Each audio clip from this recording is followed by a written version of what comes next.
Comics and powered by the Red 5 Network. For more, visit red5.bio.link.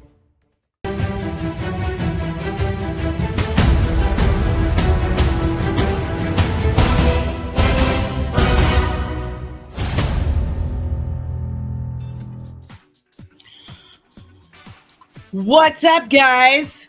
Can you hear me okay? I'm trying something a little different today. I'm standing because I have the new comfy leg. So we're going to see how this works. We're going to see if this works okay. Let me know how I'm doing, what you think of it, if you can hear me all right, if you can see me all right. Of course, I can't stream to Kick. Why would that be working?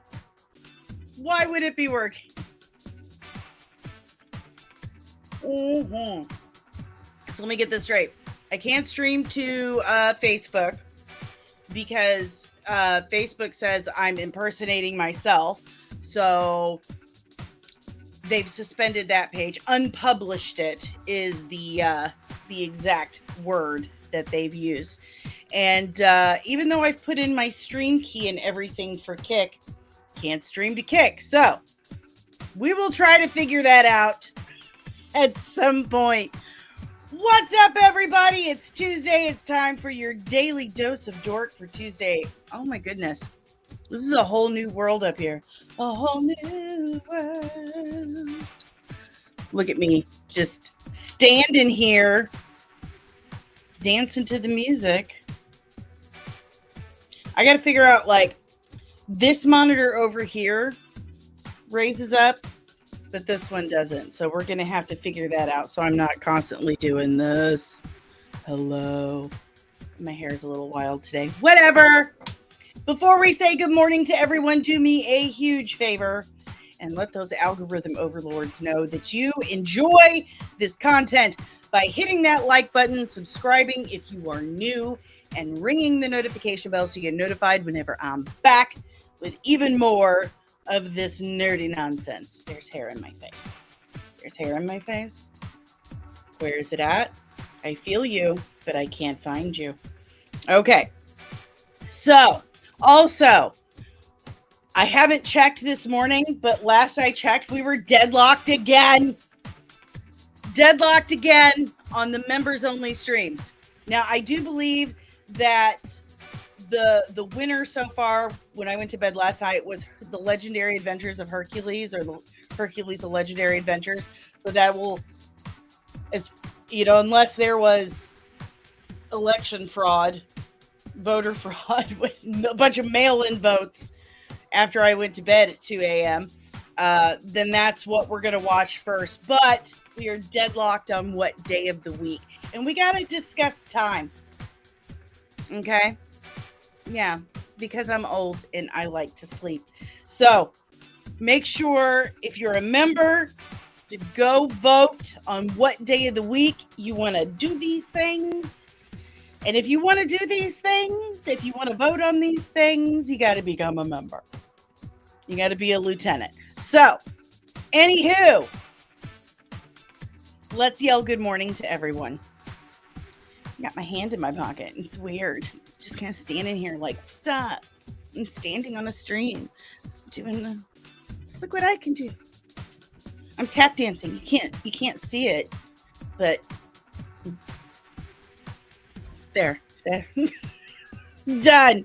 I'm done being a weirdo. Probably not. I can't promise that. All right. As always, members get their good mornings first. The higher the rank, the earlier the good morning. That's right. Good morning, Penny. Lieutenant Penny. Good morning. Good morning. Good morning, Nerdling First Class Ed Ensign. Red 5 Brother Backyard TARDIS. Good morning, Nerdling First Class Ensign, contributing editor, producer, Keto Reviews. See, it's all out of order now. Such a struggle. I think that was all. Is that everyone, every member we have at Una Momento at the moment? Or if that's not what that means. It means in a moment. In a minute. Good morning, Omari. Yeah, brace. Just in case. It's Spectrum, dude. They don't listen to me or to anyone, and I mean, what do they care? They've already got my money. Buenos dias, Fernando. Good morning, Maria. Are the good mornings better with me standing? Do they come through clearer? We need to see more of the video now.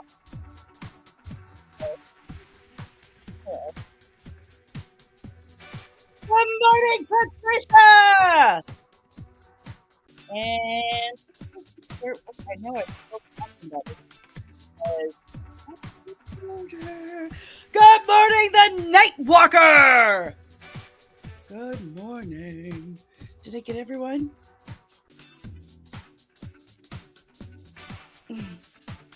It's just such a catchy little tune, right? Mm-hmm. Good stuff. Good stuff. All right. Let's dive into some headlines. We got a couple things to talk about today. Just a couple things. Basically everything that didn't get discussed yesterday, plus a couple new things that I added in for funsies because I'm a fun guy. That's right. I'm a good time. Guaranteed. Is this fan like, listen, menopause is difficult. I just want everyone to know that. It's a challenge. Even perimenopause.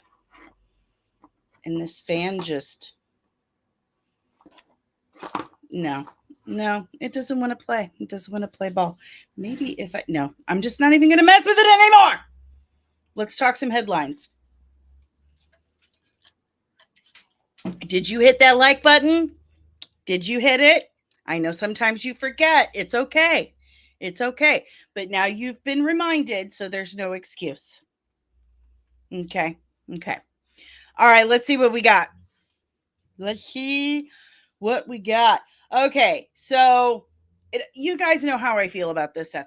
It always stresses me out when they say things like this because it makes me worried that they're trying to make up for something they're lacking. Like, methinks the lady doth protest too much kind of situation. Like, okay, we better really drum up this hype because we've got shit. We've got nothing. Channing Tatum says Avengers Doomsday is going to make Marvel fans physically lose their minds. It's going to make your brains ooze out of your ears like in the way that I knew when Blade walks on screen in Deadpool and Wolverine. It's like that times 50. He told that to Entertainment Tonight. That times 50. Well, here's the thing. It's already been done, man. It's already been done. Like, what could you possibly do at this point that's going to completely surprise us? We won't see coming.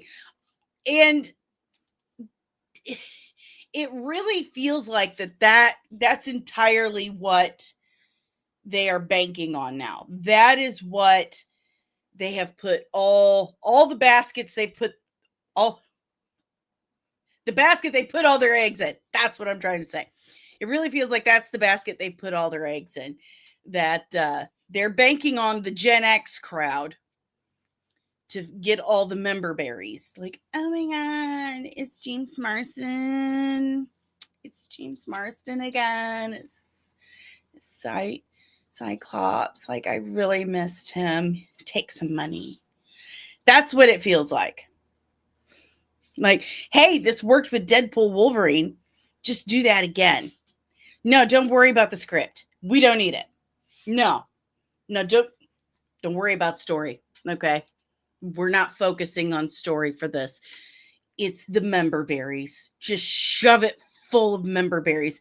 A big member berry pie. Yeah. Yep. That's what it feels like to me. I mean, I love to see Doctor Doom. It's going to be hard to top Julie McMahon. I'm sorry, but the best thing about the Fantastic Four movies from the early 2000s was Julian McMahon. God rest his soul. He was an amazing Doctor Doom. Good morning, Lieutenant Loki, says Channing Tatum says you will get brain damage from watching this movie. That's pretty much what he said. He said you're going to get a brain ooze out of your ears, and I really don't know if there's any coming back from your brain oozing out of your ears. Gambit did not die. Gambit didn't die. Hold on. So, again, I'm used to sitting while I do this. So, the bridge of my, here we go. That's better. That's some glasses sweat. That's sexy.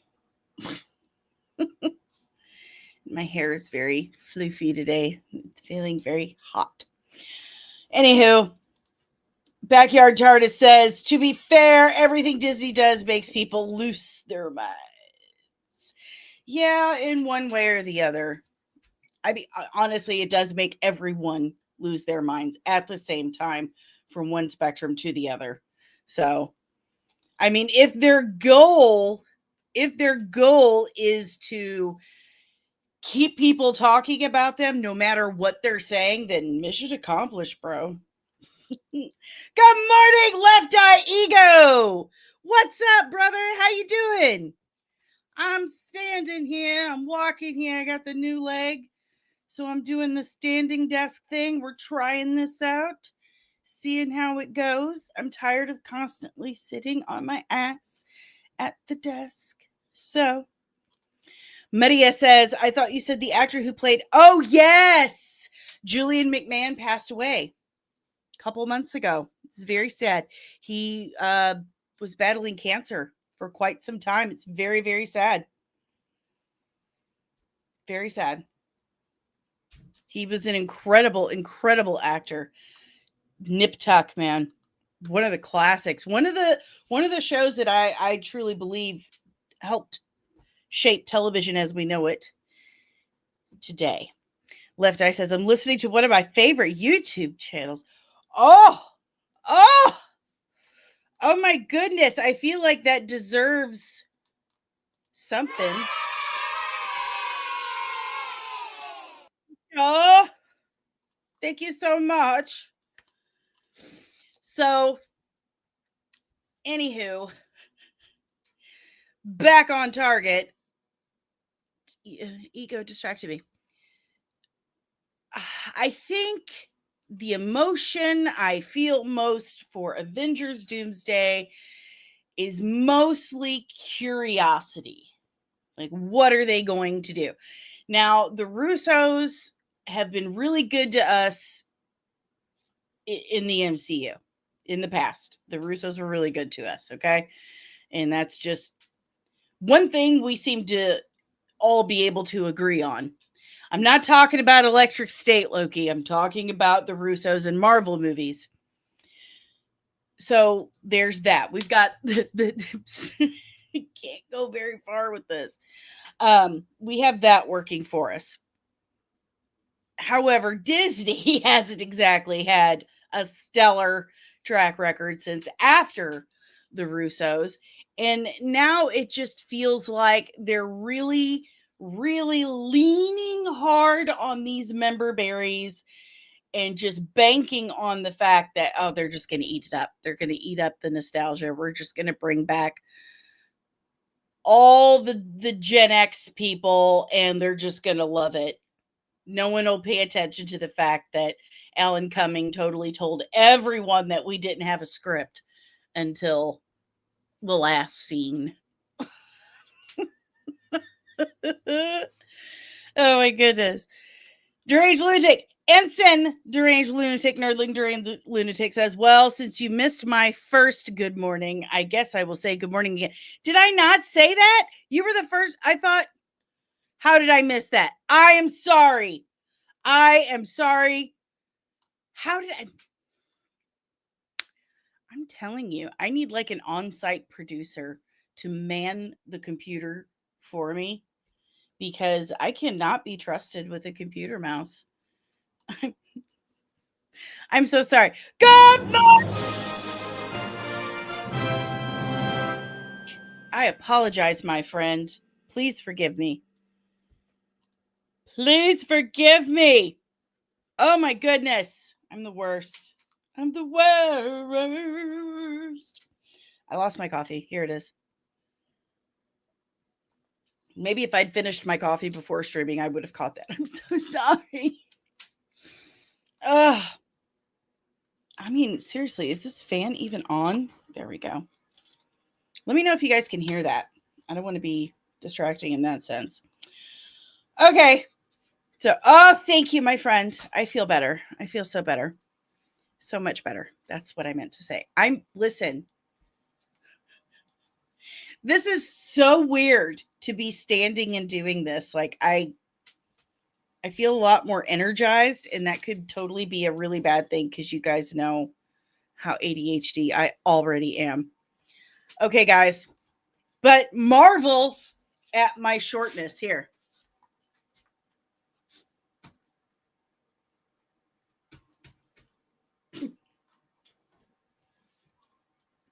Seriously.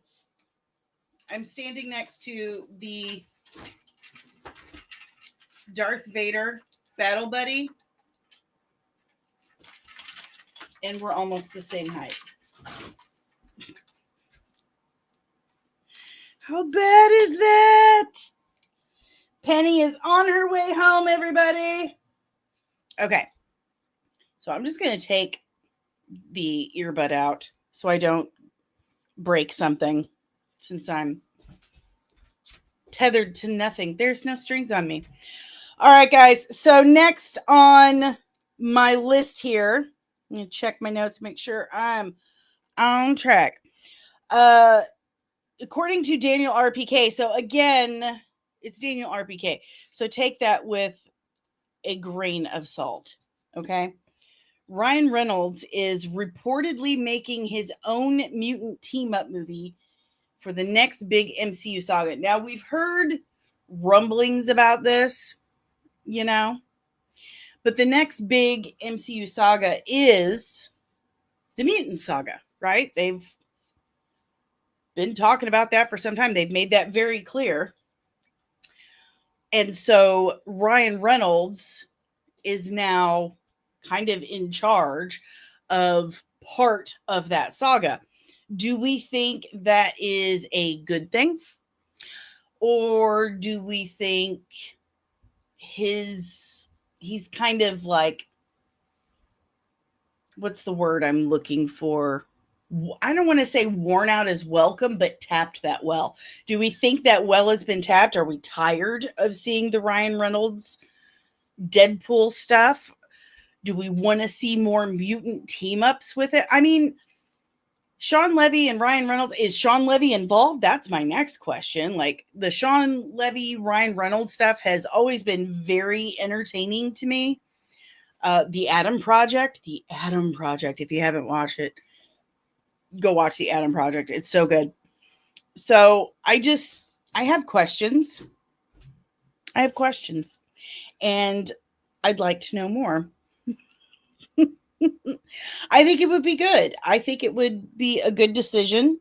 You know, one of the things I've heard, and I mean, it should be obvious, like Feige's not happy with how things have gone recently.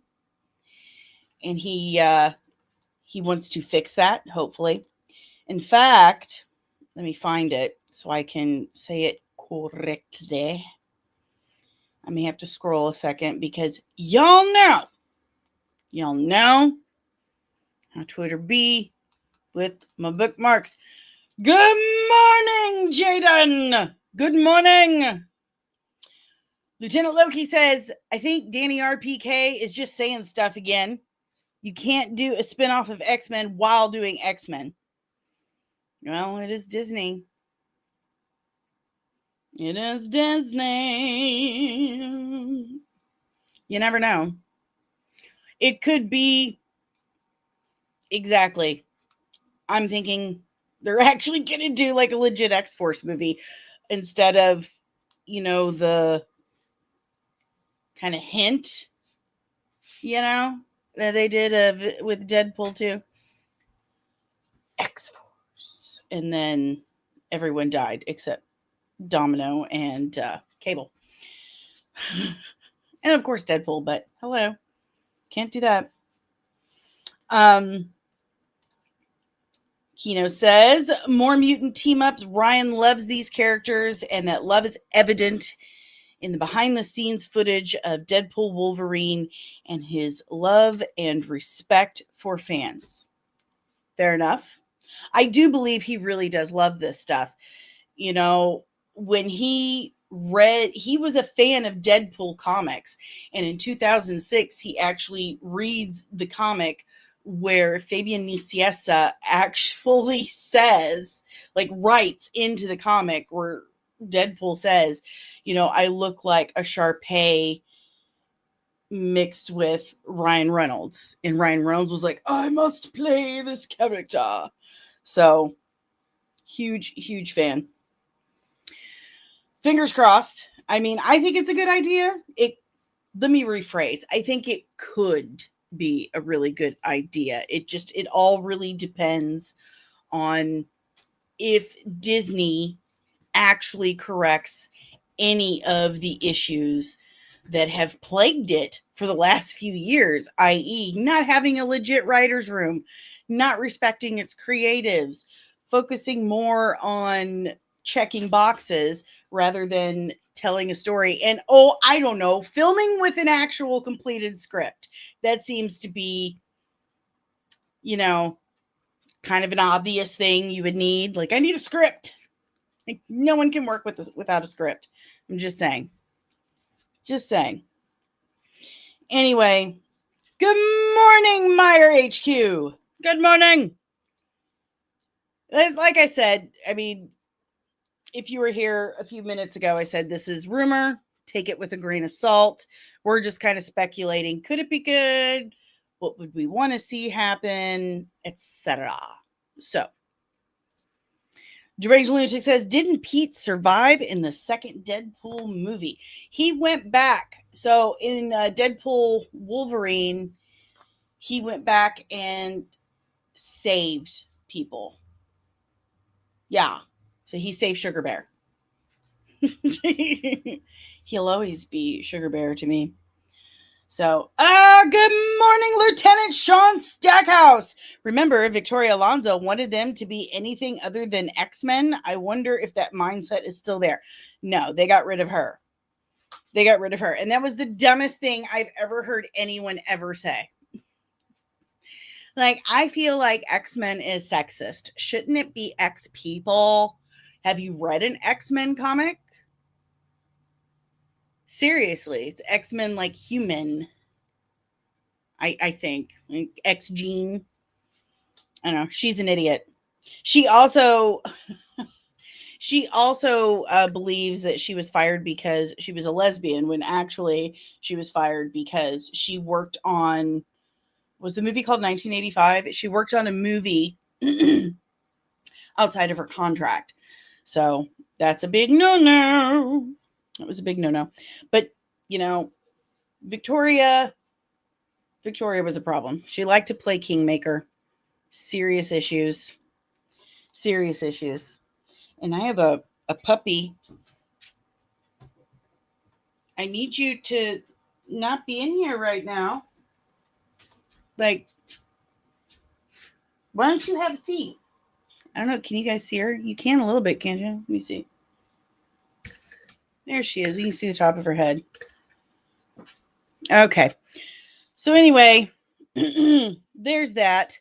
But what I was talking about with Feige not being pleased, he wants to use the Doctor Doom, the Avengers Doomsday and Secret Wars, which we've known about this for some time. Okay, are you okay? Are you all right? This dog is sneezing like 1,000 times. We've known for some time that Secret Wars Doomsday is going to be this soft reboot, this reset of the MCU. So Cosmic Marvel, Cosmic Circus, Alex Perez, love him. He's usually spot on with not just his takes. I agree with a lot of his takes, but his scoops. He's usually pretty accurate. So he says that the MCU reset will reportedly involve the resurrection of certain heroes and villains. It will erase some minor events that have bothered fans and Kevin Feige. The timeline will remain 75 to 80% the same, with only minor changes. Oh, yeah?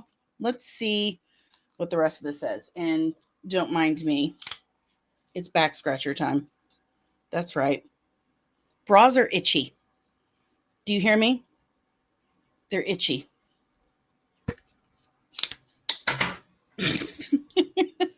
Okay. So, Alex Perez is back for another Patreon Discord Q&A. So, says here, why are the Hulk's rights so complicated? Greedy companies. Great. There we go.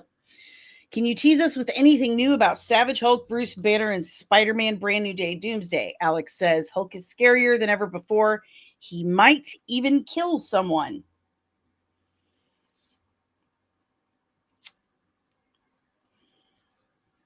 Don't say it. Don't say it. It's Mark Ruffalo. So apparently World War Hulk, Planet Hulk, still in development. We'll see. I mean, basically Thor Ragnarok was Planet Hulk.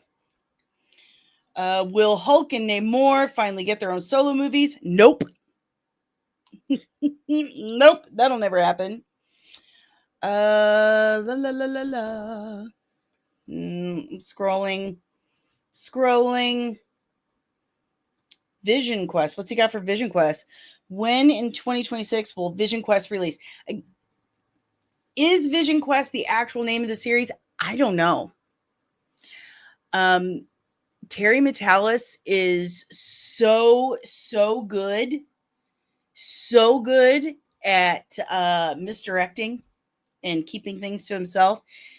Sometimes he acts like, I don't know why they keep using that name, and other times he's like, yay, Vision Quest. So it's recently finished filming, and it's going to release between Spider-Man Brand New Day and Doomsday. So mid to late 2026 next year. I am very excited for Vision Quest. And we got a bunch of stuff to go over Vision Quest. I'm very excited for Vision Quest. Strictly because I'm a huge Terry Metalis fan. The man is so good at creating these shows. Like he's really, really good. Fernando, I went House of M so hard. And apparently they're touching on it in Doomsday. So what if they should just do like full on House of M? I'm serious. That story is so good. It's so good. Why aren't we doing just full on House of M? Because Disney gonna Disney. Deranged Lunatic, they've never given the Incredible Hulk the respect he deserves, and Mark Ruffalo sucks. Yes, he does. Yes, he does. He super does. Kino. Okay, so Last Stand goes bye-bye and X-Men Origins Wolverine. Okay, so the 75 to 80% timeline they're talking about that's going to exist is MCU only. That wasn't referencing, prior Marvel movies. We're talking only the Marvel Cinematic Universe. Okay. Jaden Bird, I'm hoping young X-Men casting. That would actually be pretty dope. But from what I'm hearing is that some of the people from the old X-Men movies and the most recent X-Men movies will be staying, and then we'll have new casting. So we'll just have to see who that is. Good morning, Hunter. Sean, Lieutenant Stackhouse says they've already touched on House M in Multiverse of Disappointment. I don't want to see them bastardize it any further. Well, they are touching on it. I don't know if you were here week before last. We were talking about it. They're going to have a reality or parallel or whatever where the House of Magnus is ruling Genosha. So they're going to touch on it. So they're going to touch it again. They're going to touch it all over. Yeah. Yeah. Sip, sip. Sippity sip. Okay. So moving on. I'm going to find... Well, I hate this. Okay. Do you know if Marvel has any intention to bring back Cloak and Dagger back to canon like they want with Agents of S.H.I.E.L.D? Nope. That show, was that on like Logo or Freeform? I think it was Freeform. Freeform. Cloak and Dagger could have been great. They didn't give it the production value or quality that it deserved. Neither did they with the Runaways. So...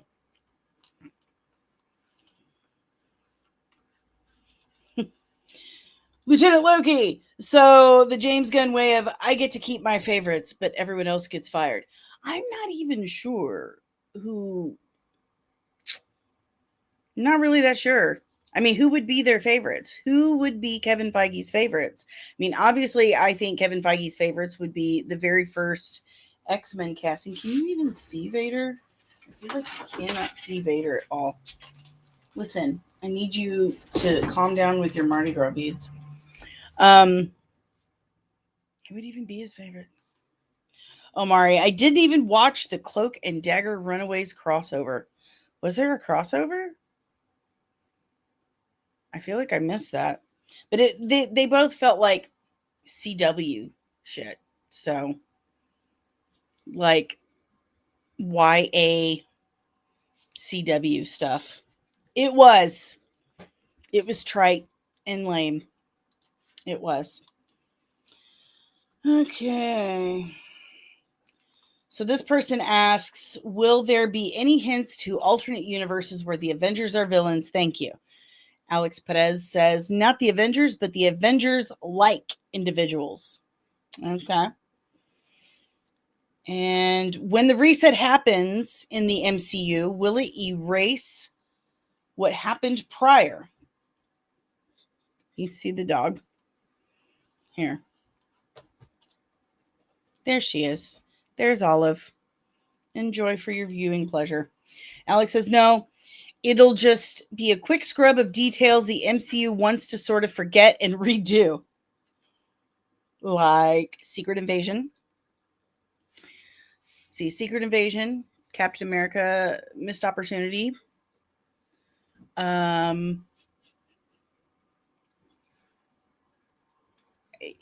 Ironheart.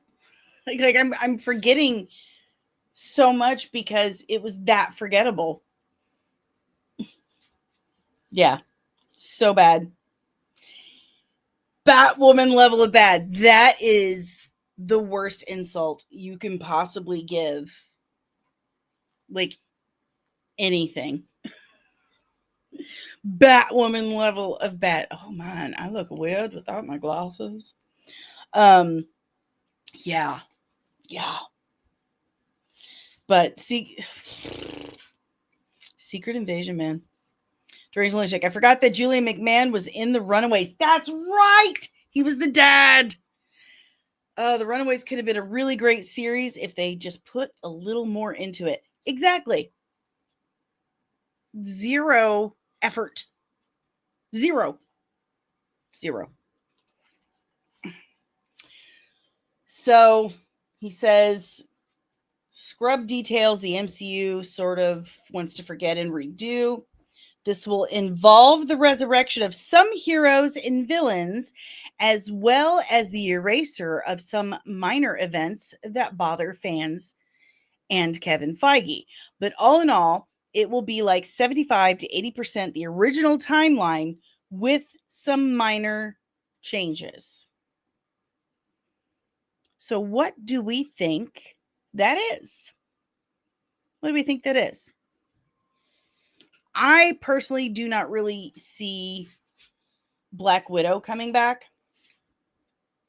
I see Maria Hill coming back because hashtag justice for Maria Hill. That was bullshit. Omari, just give me Agent Carter season 3. That's all I want. Agree. I need to actually sit and rewatch that. Deranged Lunatic, Agent Carter. I really like that series. Then again, maybe it was just Haley Atwell. Hopefully she's available. Really enjoy her. I really do. Olive, get away from the trash. This is what happens when I'm home alone and I'm left with the dogs. And I don't have doors. Oh, good morning, Dom! They keep all the bad, get rid of the last of the good. It's things that bothers fans and Kevin Feige. So I'm going to say everything that happened in Secret Invasion. Like everything. Possibly stuff in the Eternals. Omari, Scarlett just directed her first movie. She doesn't need the MCU now. She's on to better things. She hasn't needed the MCU for a while.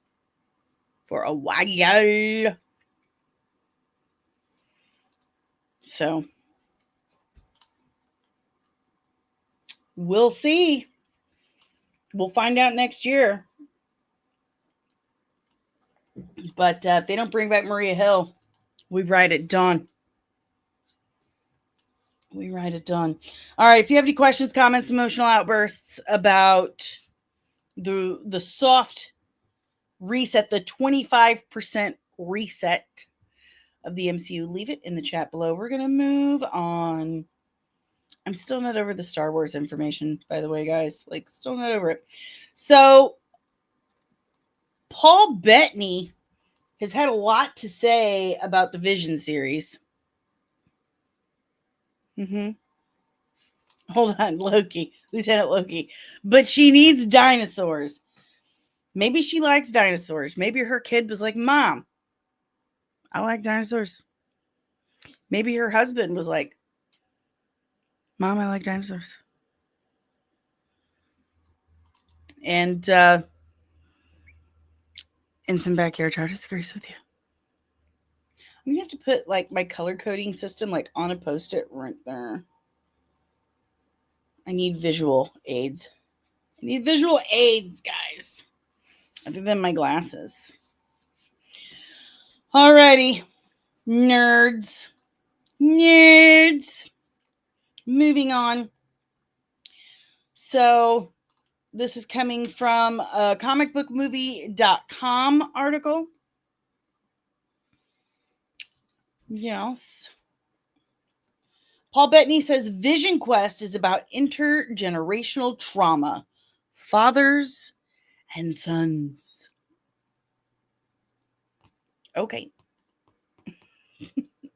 Intergenerational trauma. Now, again,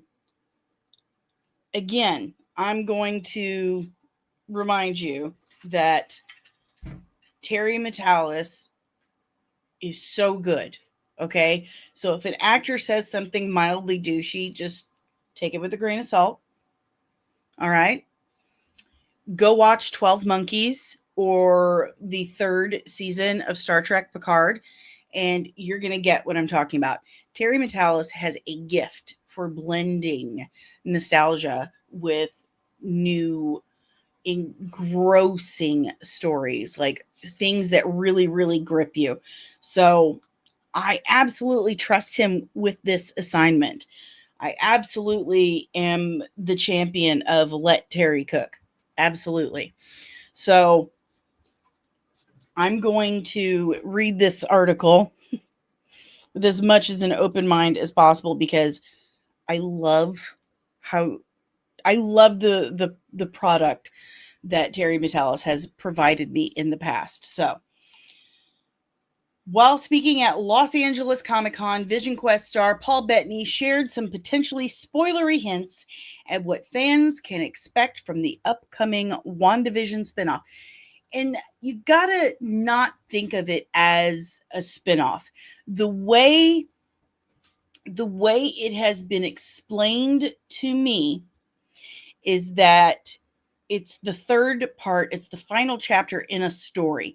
WandaVision was the first chapter. Agatha All Along was the second chapter. Well, let's say WandaVision was the first chapter. Multiverse of Madness was like 1.5.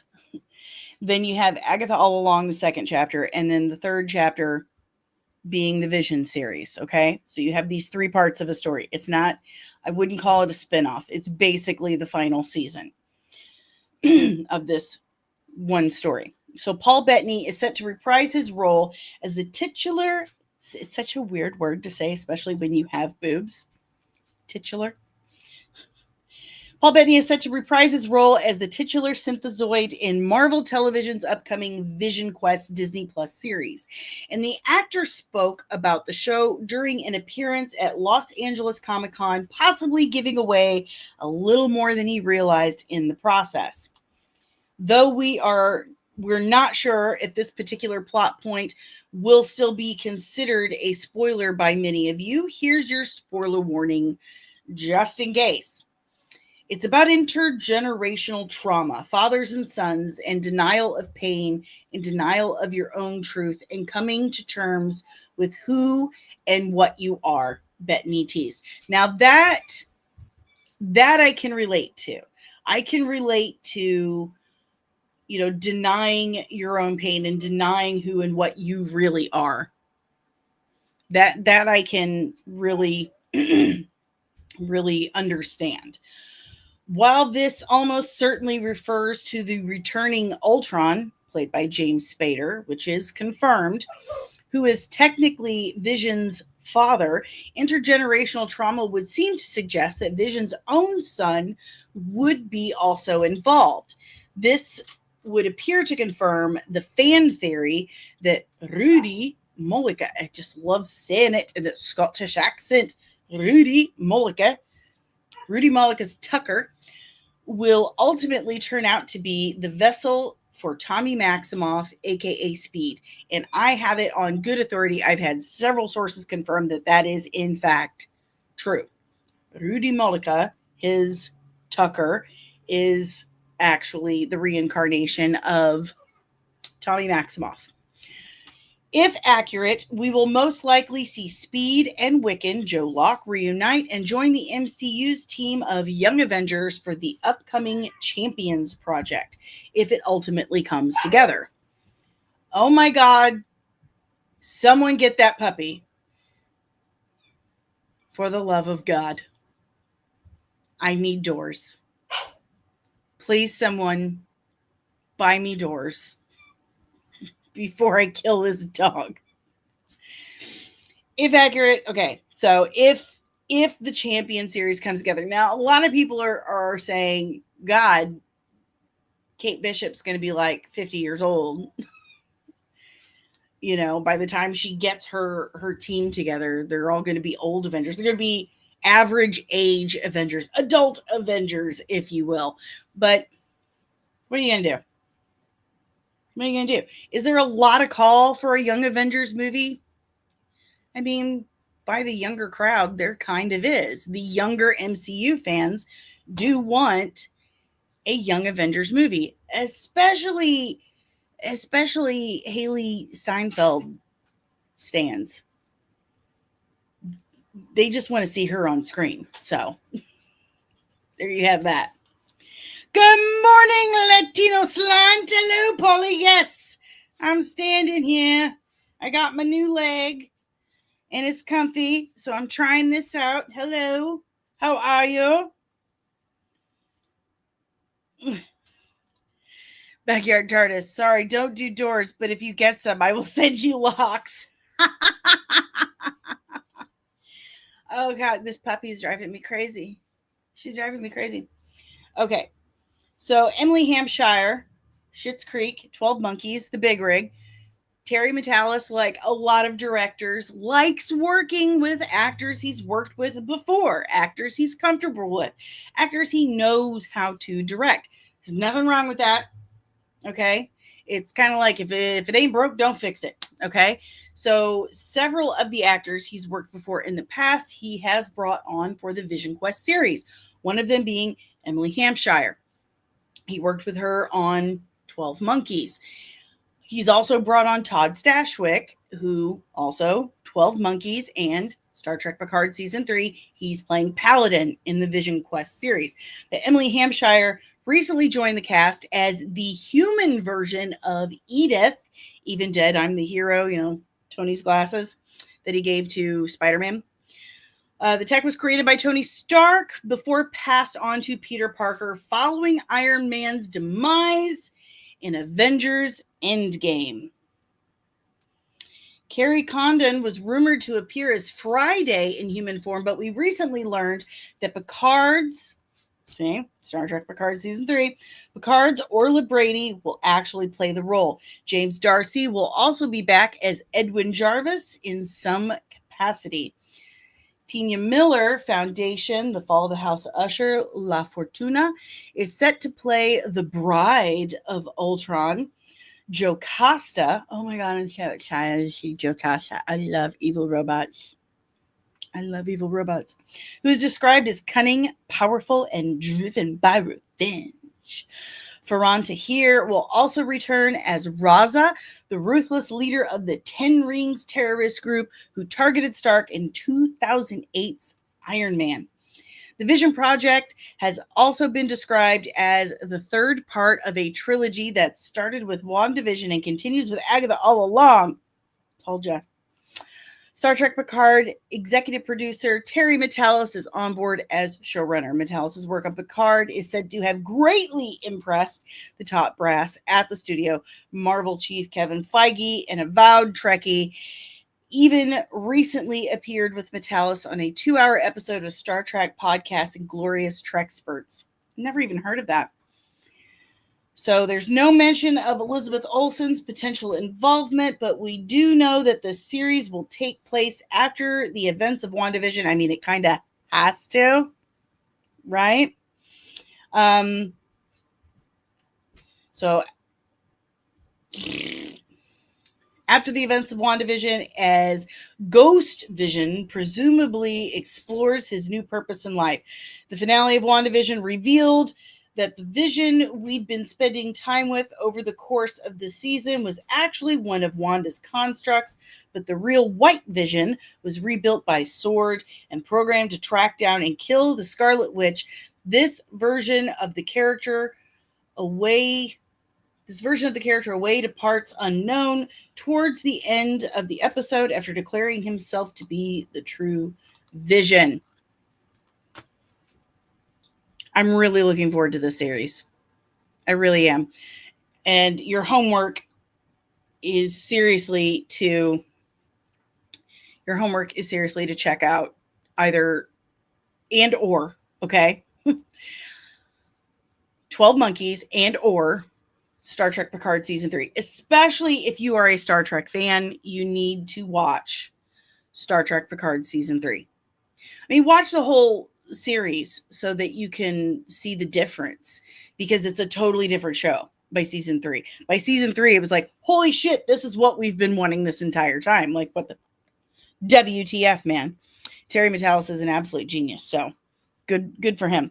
Maria says, we don't need the Young Avengers. We already have 2 different Avengers, one with Bucky, one with Sam. How many versions of the Avengers do we really need? This woman is on to something. She's on to something. Backyard TARDIS. Wait, You haven't heard of Inglorious Treksperts? It's my all-time favorite Star Trek podcast. No, I haven't. I haven't. I'll check it out. I'll check it out. I'll check it out. Is Vision in Avengers Doomsday? See. He is, from what I hear. So, there's that information. What else did Paul Bettany say? We do have, oh, that's Matthew Lillard. They're tall and skinny white dudes. I'm sorry, they kind of look alike to me. Whoops. I'm trying to find, because Paul Bettany got real chatty. But they did ask him, they asked him if he would come back, like what would it take to bring him back for more, and he said a big bag of Marvel cash. I'm like, respect. Like, yeah, absolutely. There is a rumor, and this is also coming from Alex Perez of the Cosmic Circus. Here is a rumor that Agents of S.H.I.E.L.D. will reportedly connect to the MCU in the Vision Quest series. So,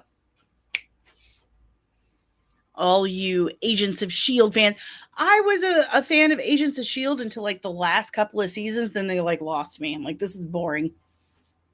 This is just super boring to me. I went out. I'm done.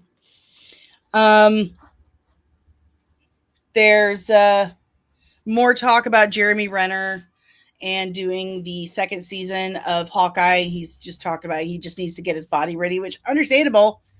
He got crushed by a giant snowplow machine, so Asians.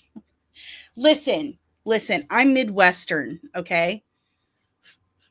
It's just my Midwestern accent. Agents of S.H.I.E.L.D. Agents. There, is that better? I apologize. Lord, I apologize. Oh, here we go. Elodie Young posted this on her Instagram. I'm going to send that to a friend of mine. Anyway, Elodie Young, who, of course, played Elektra in the Netflix Daredevil series, posted these shots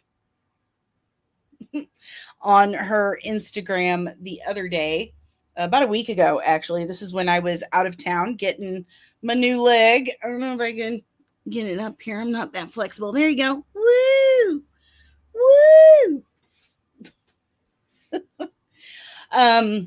She posted this on her Instagram in her Elektra costume, looking a little worse for wear. So it looks like Elodie Young is returning as Elektra in Daredevil Born Again Season 2. What do we think? I think that's a win.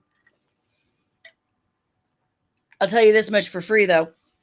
Season 2 better be a shitload more exciting, because the whole first season just felt like setup.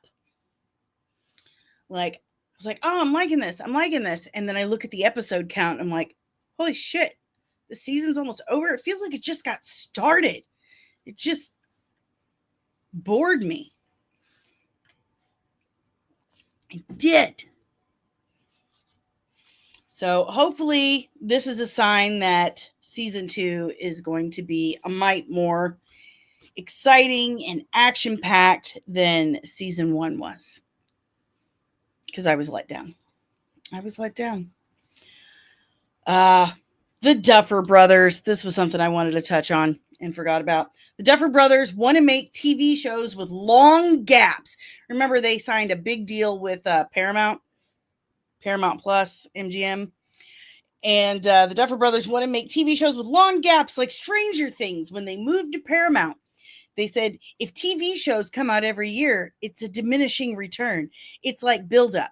So in their Variety article, they explain that they noticed, when we took so much time in between seasons with Stranger Things, there was a lot of excitement and built up for it. These are people that have flat out said they don't like TV shows. They only watch movies. So, no, dude, that's not what that means. That is not a diminishing return. That's annoyance, man. We're just sick of your shit. I don't want to wait 2, 3, 4 years, 5 years for another season of a freaking TV show to come out. That's horse shit. TV is the thing you're supposed to watch when there's no movies. And if there's no movies and there's no TV shows, what are you going to do? Watch YouTube. Hi, I'm Dani, host of Comics and. Like and subscribe. Lieutenant Loki. Yep. Literally the opposite of what fans want. Dom Riley. Paramount will regret this. The Duffers have only had one show and half of it's bad. Ensign Deranged Lunatic. It's just piss off the fans. Exactly. Listen. Several things happen when you take that long in between seasons. We forget, first of all. We forget. And then we don't care. We lose the excitement. We lose the care. So, like, my kid used to be really, really into Stranger Things. It was like 10 years ago. Can you believe that? She was like really, really into it. And then now it's like she's virtually forgotten about it altogether because they've taken so long in between these seasons. Now they're dragging out the finale. It's like, holy fuck, man. I'm going to be 50 something years old. These kids are going to be 50 something years old by the time you wrap this shit up. And they think that's what people like about it. No, asshole. No, we like Eddie. We like Max. We like the story. Okay? We like the stories. We like the upside down. We don't like this bullshit of waiting 3 to 4 years in between a season. That's what you do for a feature film. And you make it an event. You go somewhere to watch it. You get some popcorn and your stupid collectible popcorn bucket. You go on a date to go watch it. This is Netflix, bro. The whole reason it exists is so you can stay home and watch the whole thing at once. That's why it exists. Instant, bingeable content. That's why it exists. You two are morons. Go make movies. Go make movies. If that's what you want to do, just go make movies. Freaking Duffer Brothers, man. Deranged Lunatic says, wasn't there like a pandemic and a writer strike? Yeah. But I don't think that had any effect on how long they were taking in between these things, because they've always taken a long time. But this time they're like, yes, let's make it longer. I mean, the show's been out there since like 9-10 years now. It's been out since like 2015, 2016, I think. And they think it's working. I'm like, yeah, no, we're just annoyed. Yeah. And then by the time it's getting ready to come out, I'm like, God, I got to watch the entire series all over again just to remember all the shit that happened. It's not worth it to me. It's not worth it. But I guess that's why YouTubers like me exist. Because then they just watch a YouTube video to kind of catch up. So there's that.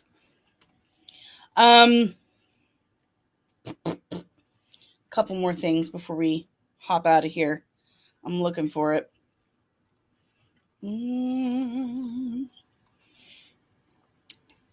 Does this ever happen to anyone else? Like occasionally the theme song for Harvey Birdman gets stuck in my head. It just pops in there. Who is the man in the suit? Who is the man with the beak? Dom Riley, the season 5 viewing figures will decide it. Yeah, I think you're right. We don't know what kind of show they're making, but they signed a huge deal with Paramount MGM for movies and TV. So, time will tell. We don't know yet. Harvey Birdman, attorney at law. Love that show. One of my all-time faves. Okay, so this one, hilarious. Talk about desperately trying to spin some stuff out. See, I can do stuff like that now. The Witcher showrunner, Lauren Hissrich, breaks her silence on Henry Cavill's departure. She breaks her silence. Quote, he had plans for other roles that he really wanted to commit himself to, and for us. You don't want to hold someone and force them to be doing something that they really don't want to do. I think that's why it felt like a really symbiotic decision, she tells Entertainment Weekly. This is 1,000% bullshit. None of this is true. It's, I'll tell you what is true. True. He definitely had plans, and he definitely didn't want to do it anymore.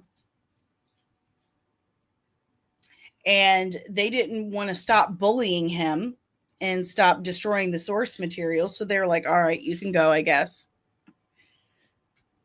That because I have it on excellent authority from multiple sources of individuals who worked on The Witcher.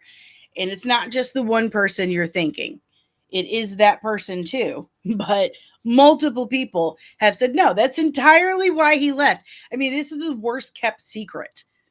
The worst kept secret. Everyone knows that the writer's room, for the most part, the majority of the writer's room, like 95% of it, was making fun of Henry Cavill and anyone else who was treating the source material as precious or important, wanting to respect it, because it is precious and sacred and important to the Polish people. It's very important to them. And Henry Cavill wanted to honor that. He wanted to respect it. And they would make fun of him, and butcher it more. So he's like, fuck this, I'm out.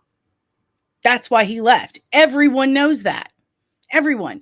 And so for her to come out, what is this, 3-4 years later, and say, well, you know, he wanted to do other things, and we just really didn't want to hold him back. What kind of people would we be if we held him back? Shut up. Now, I don't care how you try to spin it. You're a liar. You're an absolute liar.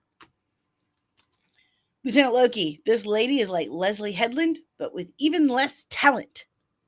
I agree. Dom Riley spinning harder than Anakin. Ensign Deranged Lunatic, can you blame him? Who wants to work around a... Let me try that one more time. Thank you. Can you blame him? Who wants to work around a bunch of know-it-all Karens? Not Henry Cavill. Not Bo DeMaio. That's one of the reasons why Bo left as well. But he had also already had agreed to work on X-Men 97 and had a place to go anyway. So, but yeah, not one person's believing you. Lauren, no one believes you. Not one motherfucker. Like, did she really, really believe that anyone would buy this? Anyone? Ensign Backyard TARDIS. Well, she's not wrong from a certain point of view. He didn't want to be a part of the destruction of the Witcher canon. Exactly. That's what I was saying. Like, that part's true. He didn't want to be a part of that. So, he didn't want to be a part of your mess anymore. And oh man, poor Liam Hemsworth. I feel real bad for that guy. He needs to fire his agent. This was a bad move. This was a bad decision. It is not his fault. It is not his fault. It is entirely Lauren Hissrich, her fault. The writers that are left, it is their fault. Okay, it is his agent's fault. This poor guy. He's trying, but oh, this poor dude.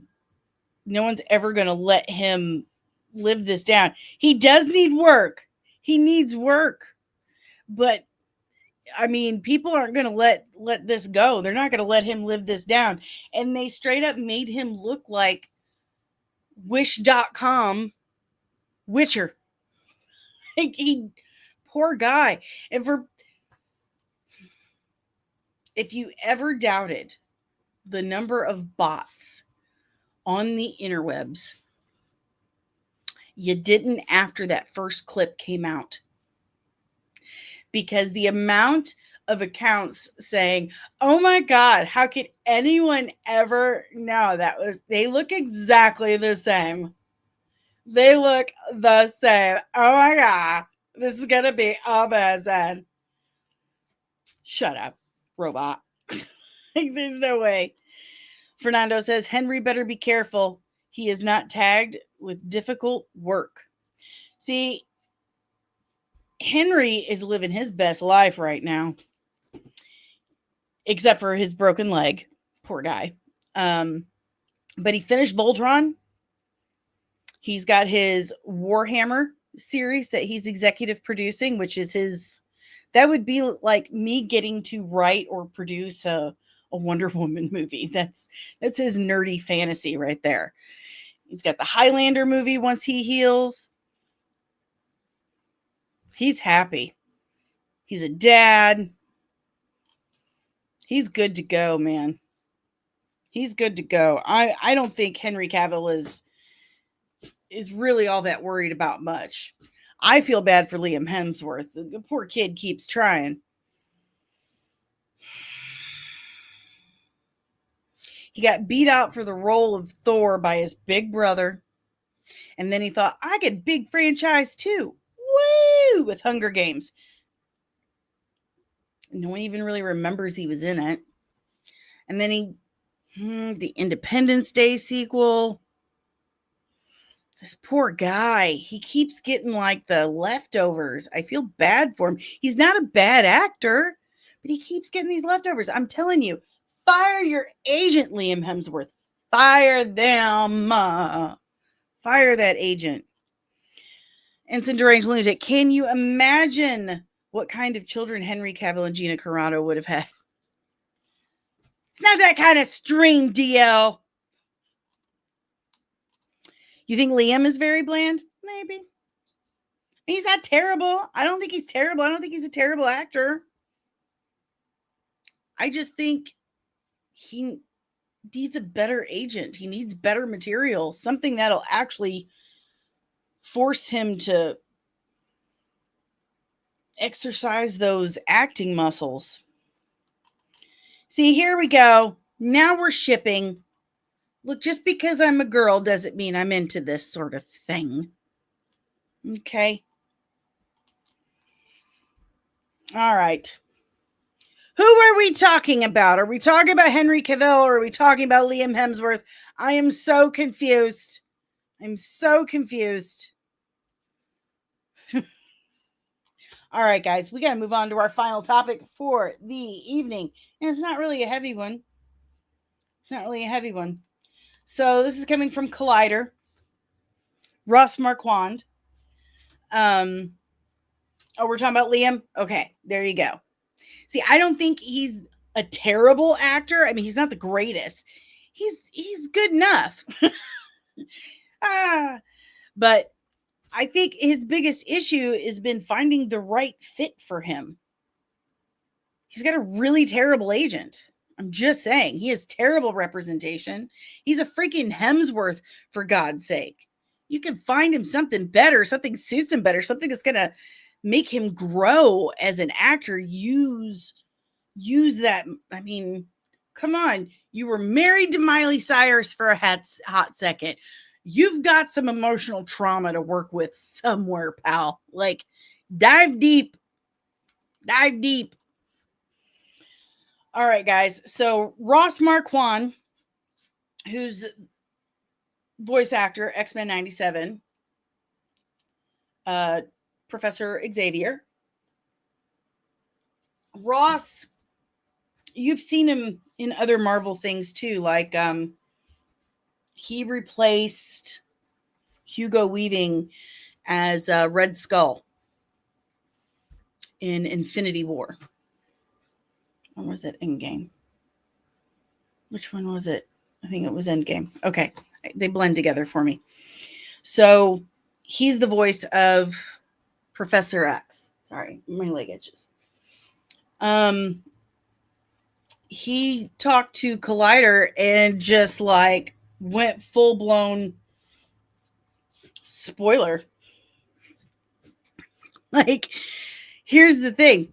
When Bo, who got fired and is currently suing for wrongful termination, and is it like defamation? Because they straight lied. And he's suing for that. And let's be real, that could take a very long time. Suits like that can go on forever. So when he started just talking about episodes that had come out and would say things like, get ready, Disney lawyers would call his lawyer and email him directly and basically send him cease and desist. Like, you need to stop. We're going to sue you for that. We're going to make it worse for you. And he wasn't exactly spoiling anything. But here we have Ross Marquand, someone who's still employed, someone who's still acting on this show, saying that he was amazed that season 2 even got greenlit because it's so dark. It's so much darker than season 1. A lot of people die, he says. One X-Men 97 star has dropped a massive update on season 2 that's sure to make your heart sink. X-Men 97 recruited one of the most impressive voice casts for any animated series ever, with returning stars like Lenore Zahn, George Buza, and Cal Dodd coming back to play Rogue, Beast, and Wolverine, and newcomers like Holly Shu. Is it Shu? Holly Shu? I don't know how to pronounce things. And Ray Chase voicing Jubilee and Cyclops. It's safe to say the show was a hit, enough to become the highest rated Marvel project of all time. And they fired the guy who created and wrote it. Marvel was even confident enough that it was greenlit for a second season long before the first season hit Disney Plus. Fans were certainly disappointed when X-Men 97 wasn't on the 2025 release slate, even though Brad Winderbaum's like, we're going to get X-Men 97 every year, except this year. I said every year. What about this year? I said every year.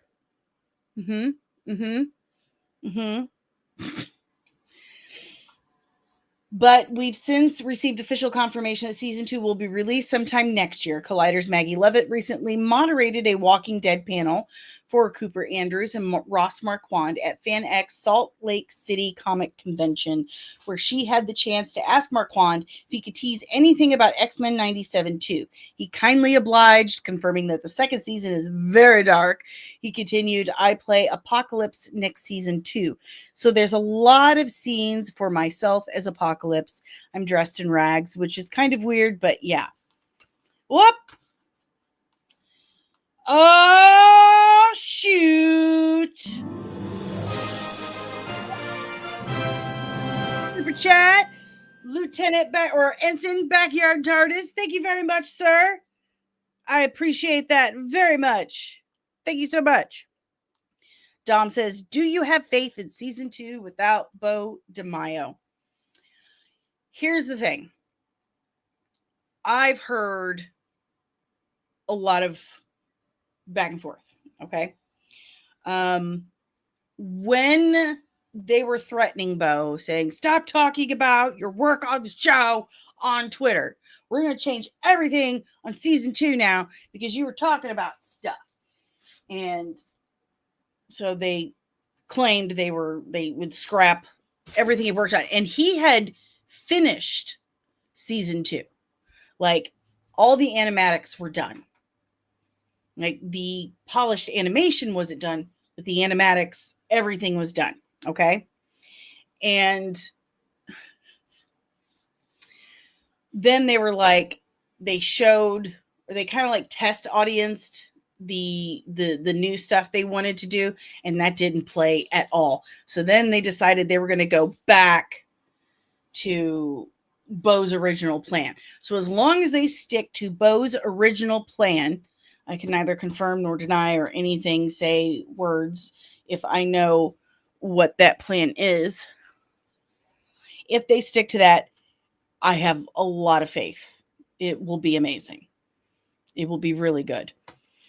Ensign Backyard Tart is heading to a job in the foothills and will lose cell service and wanted to get that in before that happened. God bless you. Thank you so much, Nick. You are the absolute shit.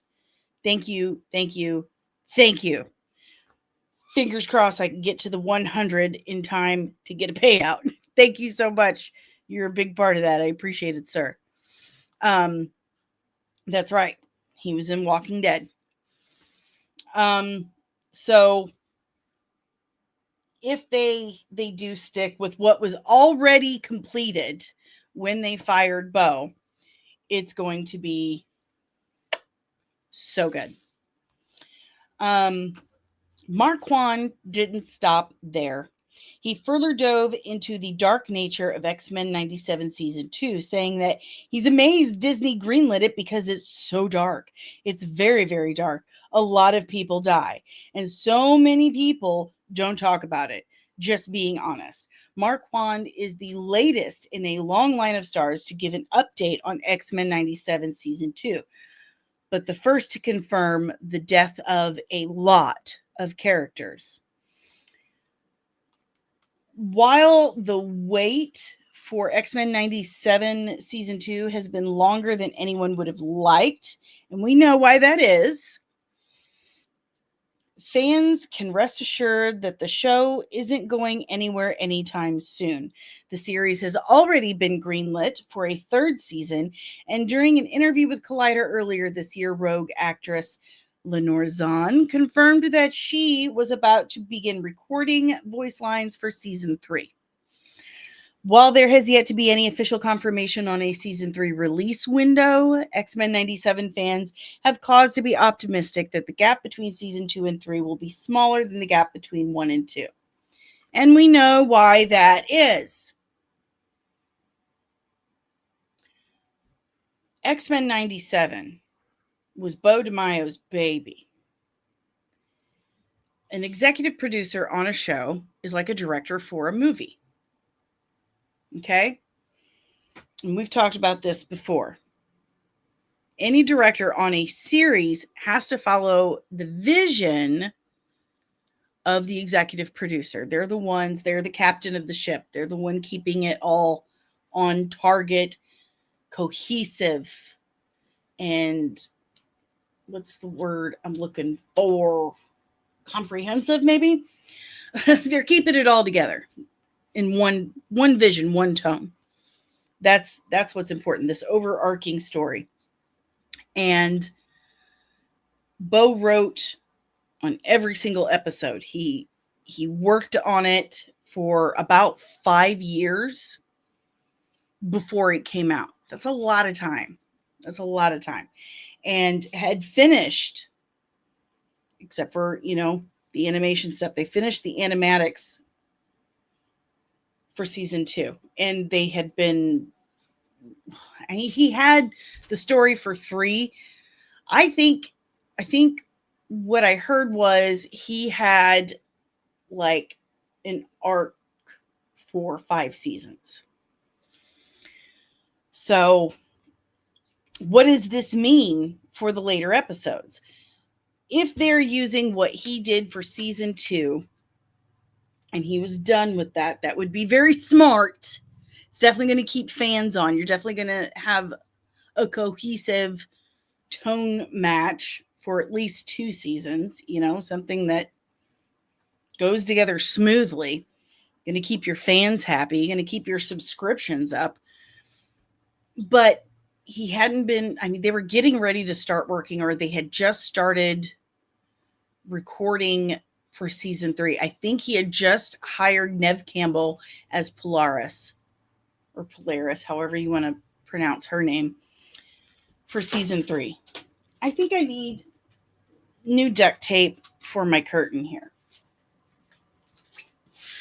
Yeah, I need new duct tape. Anyway, that means by season 3, that's when, if they stick with Bo's vision and the completed episodes for season 2, that means season 3 is when we're really going to see the shift, if they don't bring him back.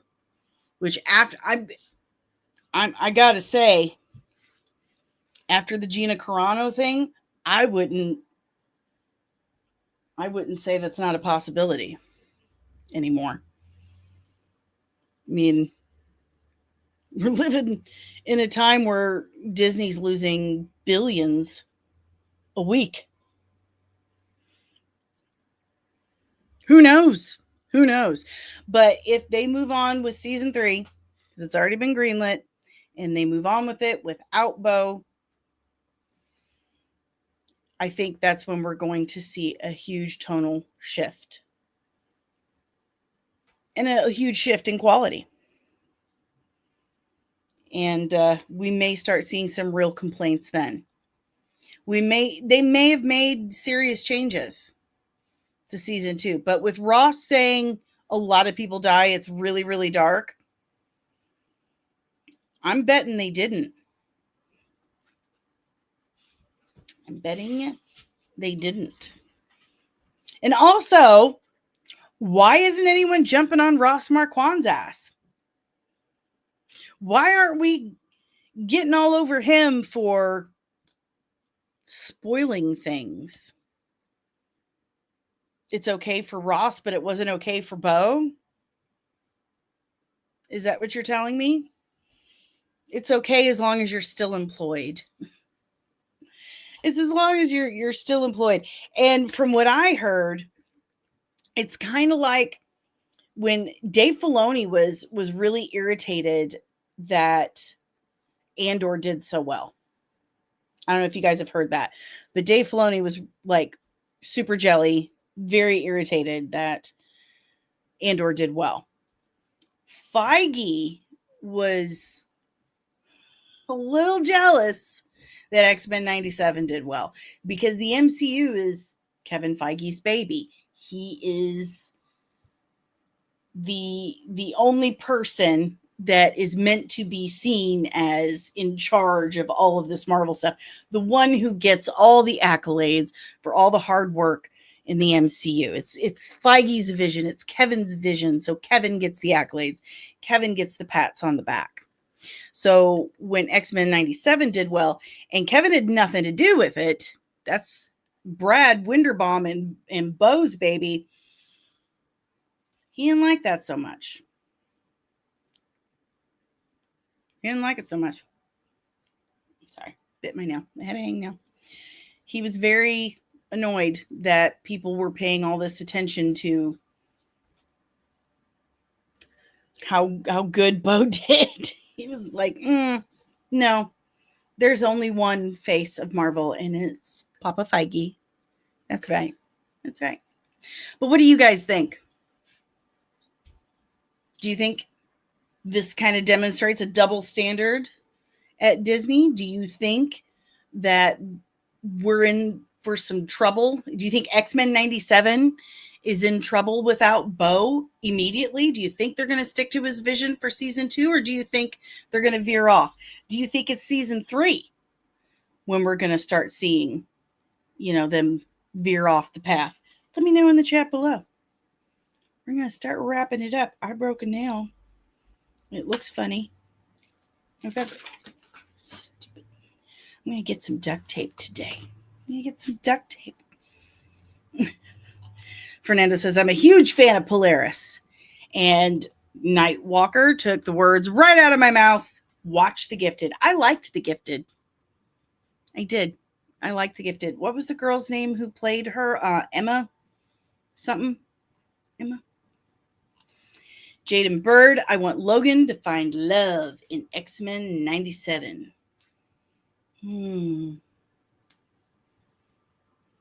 They didn't they show like Silver Samurai for a second in the first season? Yeah, he could be going to Japan. He could get married. You never know.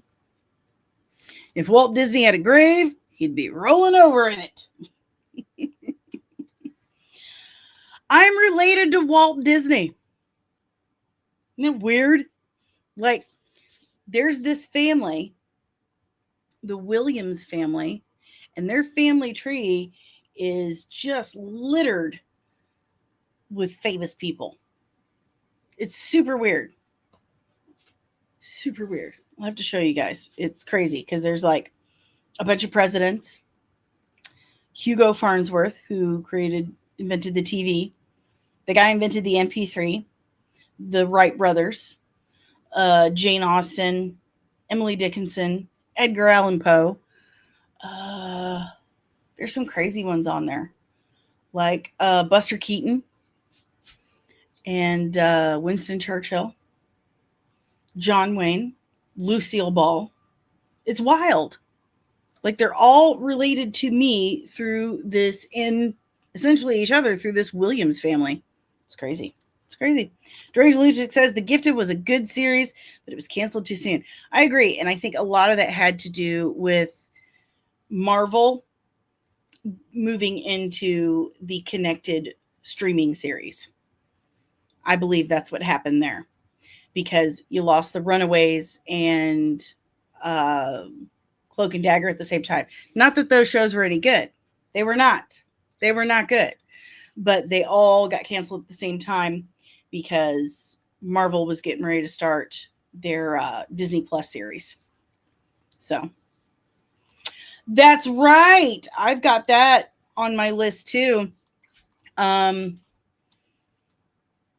Superman, the day it premiered on HBO Max, had over 13 million views, which is the most views anything's gotten on a premiere on a... where is it at? I know I have it. I know I have it here somewhere. It's just lost in the stuff here, because here we go. Superman launched with 13 million views on HBO Max, the biggest movie debut on the service since Barbie. That's good for HBO. Dom, so you're a secret Disney shill? How is this possible? Disney doesn't pay me. Where's my Disney check? Why would you make that as...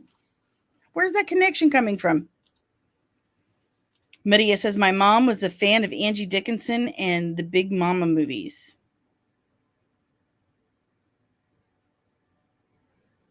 Angie. Oh, so I'm talking about Emily Dickinson. Emily Dickinson was a poet about 150 years ago, I think. Something like that. I could not stop for death, so death kindly stopped for me. Look it up. It's a good one. How am I part of the Disney family? I don't understand. What did I say that said I'm part of the Disney family? I'm so lost. I don't even have a Disney Plus account at the moment. I don't know what's happening. But yeah, Warner Brothers, DCU, this is a huge win for them. 13 million views on the first premiere of it. Oh my God, yes.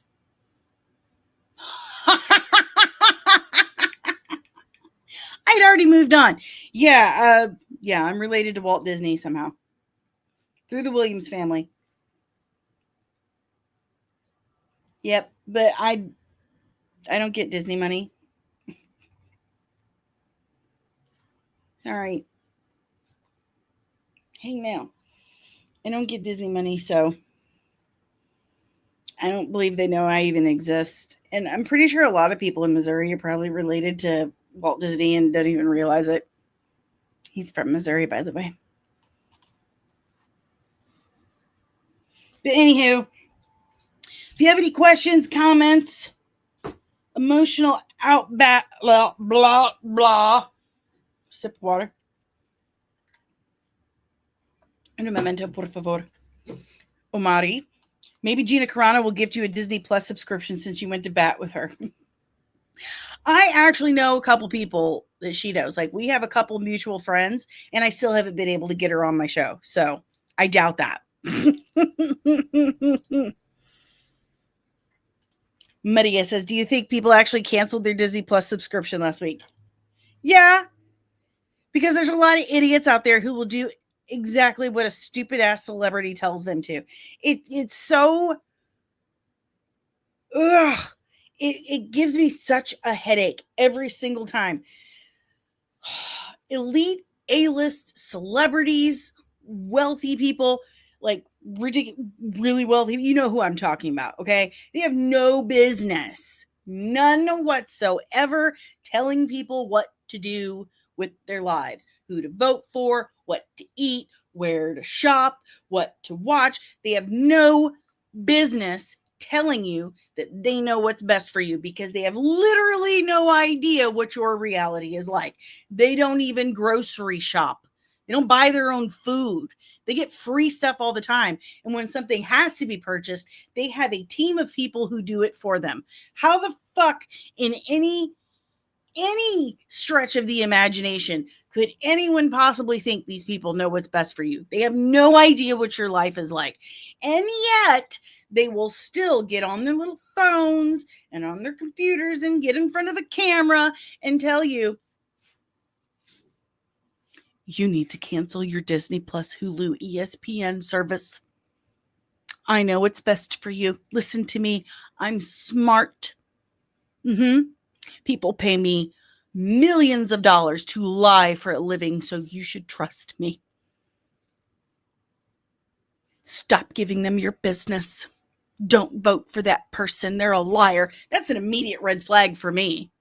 If someone who is paid millions of dollars to lie for a living and they don't have to do anything really to survive anymore, they literally don't have to do anything for themselves anymore. They have a team of people who wash their asses.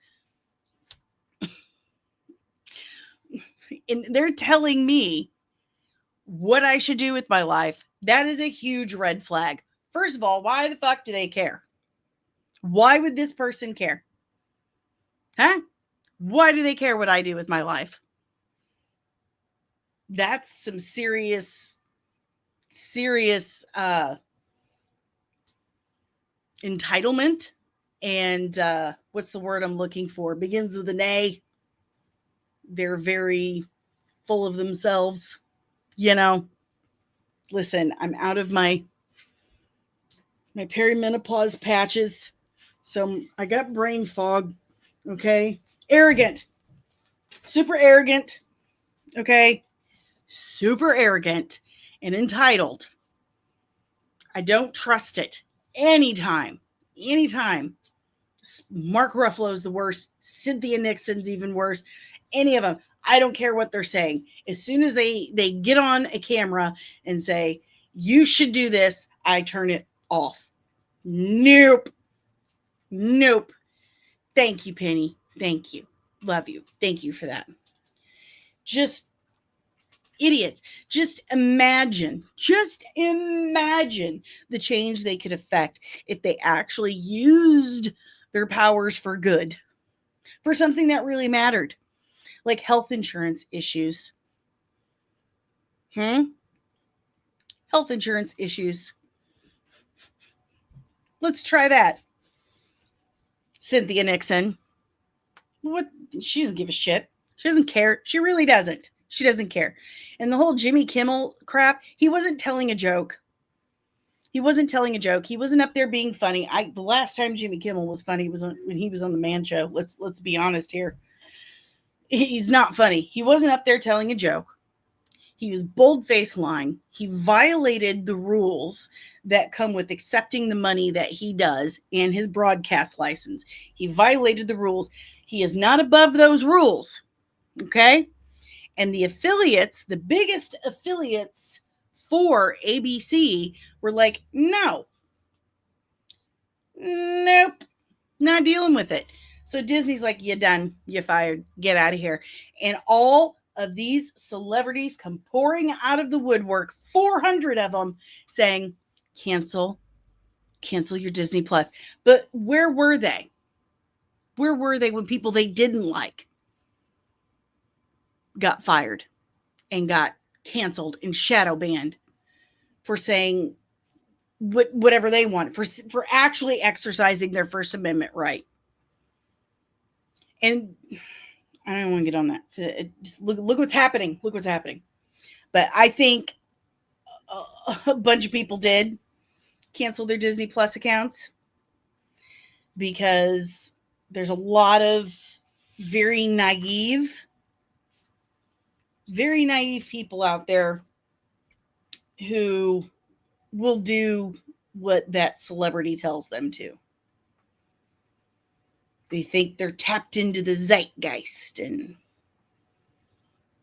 they know what's up. And it's just pathetic to me. Don't be a follower. That's just dumb. It's dumb. But I think a lot of people will resubscribe when there's something they want to watch. For the most part, I don't think the average Joe American really gives two shits about that kind of stuff. They just want to be entertained. And if it entertains them, okay, they'll watch it. They'll pay money for it. If it doesn't, they won't. Yep. Deranged lunatic. As far as I'm concerned, all these celebrities and politicians can go pound sand. Dom Riley, maybe it was just alien fans after watching Alien Earth. What? Wolverine is a beast and an anti-hero. Yes, he is. Medea says, Jimmy Kimmel kind of won though, right? Well, yes and no. They hired him back, but then for about a week, the affiliates were like, we're still not going to air it. Like, you can hire him back all you want, but you're not going to, a lot of people aren't going to see it because we're not airing it. But then Jimmy Kimmel goes on camera and pours out crocodile tears saying how much he respected Erica Kirk, and Sinclair and Nexstar were like, okay, we'll take it, and then put him back on the air. But he got record ratings that first night. After that, tanked. I mean, within just a day, tanked. So he's just going to get fired again. So whatever. Anywho, guys, do me a huge favor. Hit that like button if you haven't already. Subscribe if you are new. Ring the notification bell so you get notified whenever I'm back with even more of this nerdy nonsense. I can't find my shoe because I keep kicking it off. And consider becoming a member of the channel. We're about to kick off our members-only watch parties. We're going to start with Hercules' Legendary Adventures. Super excited. We are doing a lot of 90s, early 2000s sci-fi comfort watches. We haven't decided on a day yet. We're deadlocked. But consider joining as a member so you can get in on that with us. So there's a couple different tiers. Knock yourself out. You get a rank, and I will address you as such.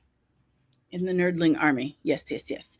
But if you would like to help support the channel in other ways other than the very appreciated super chats and memberships, there is that QR code right there, which takes you to buymeacoffee.com/comics and MUA, and you can chip in as little or as much as you can. There's also Cash App.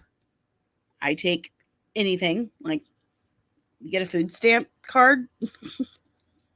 Kidding. Am I though?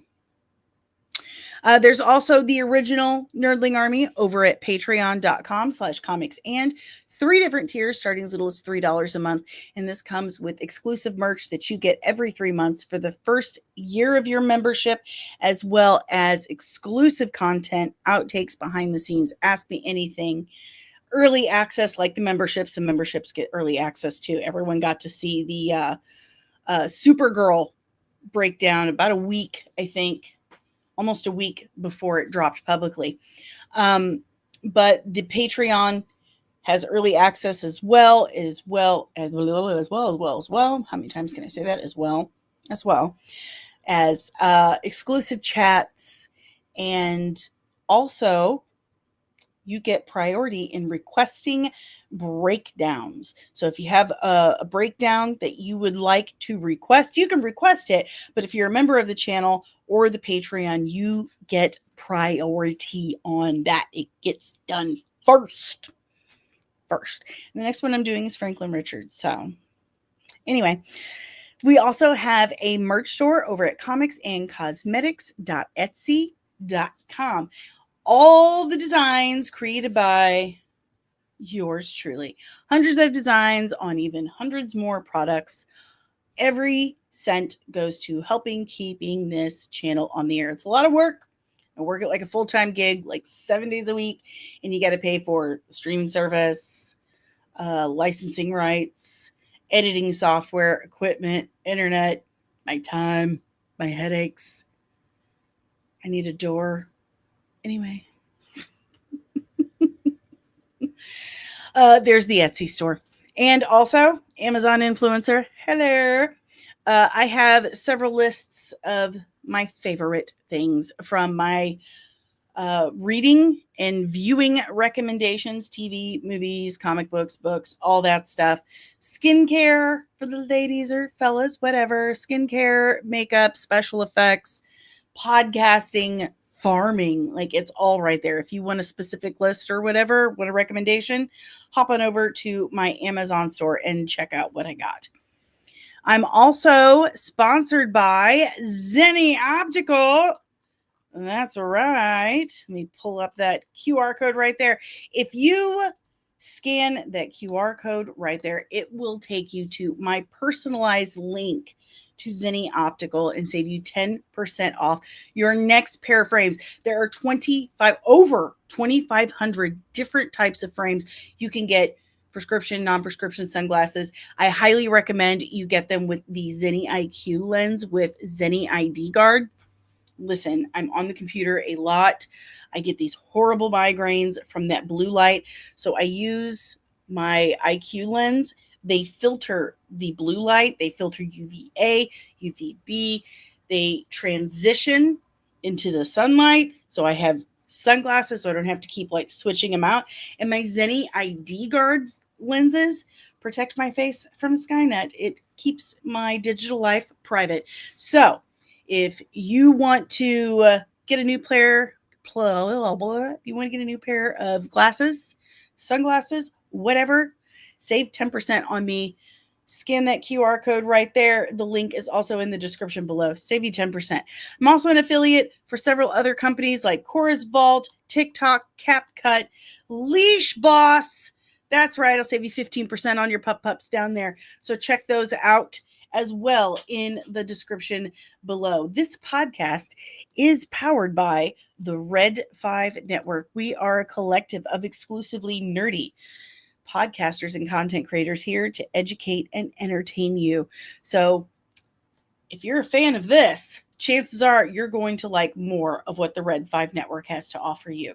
So check out this link, red5.bio.link today, to discover more of the Red 5 family of podcasts. Now, everything we have just talked about can be found on my website, comics-and.com. Now, I have it set up to where there's a page on the website that you can watch the live stream from, but I frequently forget to set it up.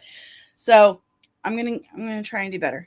I'm gonna try to do better, guys. I promise. So anyway, all the updates on the channel, okay, all my gallery of looks, everything, all my socials, merch stores, everything, comics-and.com. You want to reach out, you don't want to send me a DM, honestly, it's the best way to get a hold of me.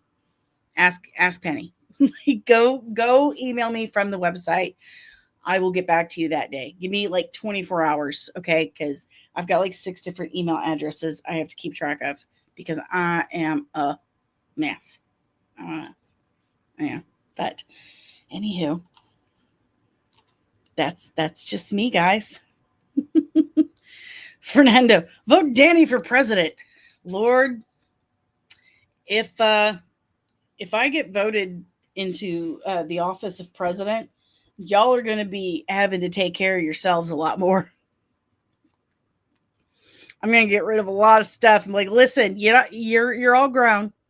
Y'all don't need us micromanaging your life. We ain't your mamas. Okay? You need to take care of yourself. All right? We got no business being in your business. And you got no business being in my business. Right? Right? No. Mind your business. Yeah? I am fiscally and socially, it's none of my business. That's me. And I'm very sad. Yeah, like I didn't realize that was the finale until Dom and Loki were like, that was the finale. And I was like, that did not feel like a finale. That felt like a penultimate episode and not an ultimate episode. So okay, then. But that's all I got today, guys. I hope you have an awesome and nerdy day. Friday is the first Friday in October, so make sure you're here so you see what Halloween look I do. Okay? Do I look like a maid? Do I? No. You clean your own room. All right? Wash your own dishes. Take your own trash out. It ain't me. All right? I'm just here living life. Anyway, guys, I will see you tomorrow morning at 11:30 a.m. Eastern Standard Time. And keep your eyes peeled, all right? Keep them peeled. Disney and Kathleen Kennedy are gonna get you!